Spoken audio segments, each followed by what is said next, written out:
Welcome in, Ute fans, to another edition of the Crimson Corner right here on KSL.com. Now, luckily for the Utes, they had a bye week this past weekend as the Pac-12 South did not fare so well in Week 3 of college football. UCLA lost its starting quarterback, Brett Hundley, in the first quarter, although they did manage a 20-17 win over Texas behind backup quarterback Jerry Neuheisel.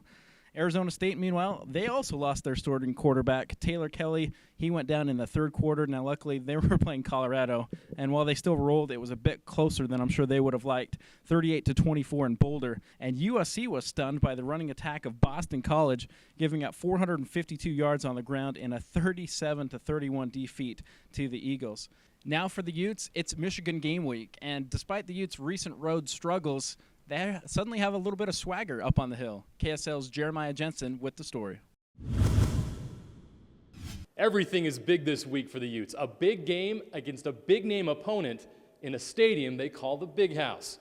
After putting up big points against Idaho State and Fresno State, the Utes are ready for the opportunity to beat Michigan on the big stage of national television. It's a great venue.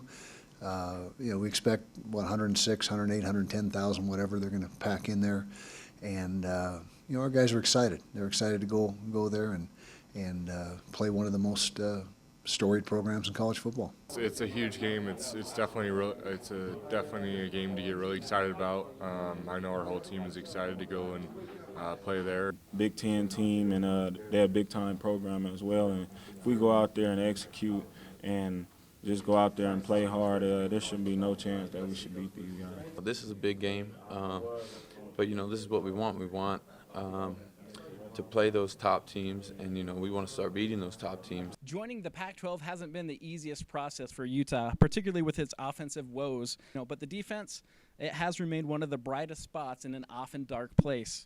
Headlining this year's cast, defensive end Nate Orchard.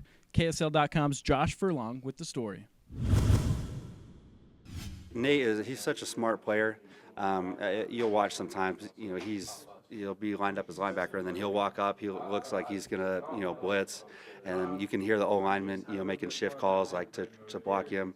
And then last second, he'll drop into coverage, and then that'll leave, another D lineman open hole to get, into the backfield. So yeah, it's great having Nate.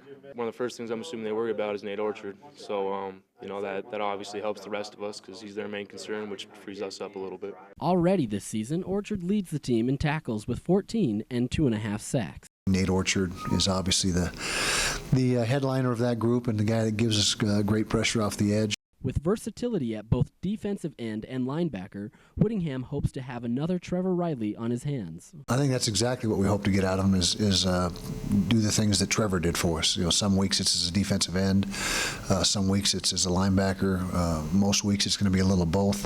But Whittingham doesn't plan to take Orchard away from what he does best. Nate's strength, his main strength right now is his pressure off the edge, his pass rushing ability off the edge, and so we don't want to take him out of that position very often. But there is a time, there are going to be times, as there was last week, where we do utilize him and drop him off into coverage. Orchard will be tested this season against several talented Pac-12 offenses, but will have to make his presence known even more than in seasons past. For the Crimson Corner, I'm Josh Furlong. The Utes and Wolverines have only met twice out on the football field, a 2002 Michigan win and a 2008 Utah win that was a springboard for their 2008 perfect season. Now, since there was no game this past weekend, we thought it would be a cool idea to dig up some 2008 and 2002 Utah-Michigan highlights.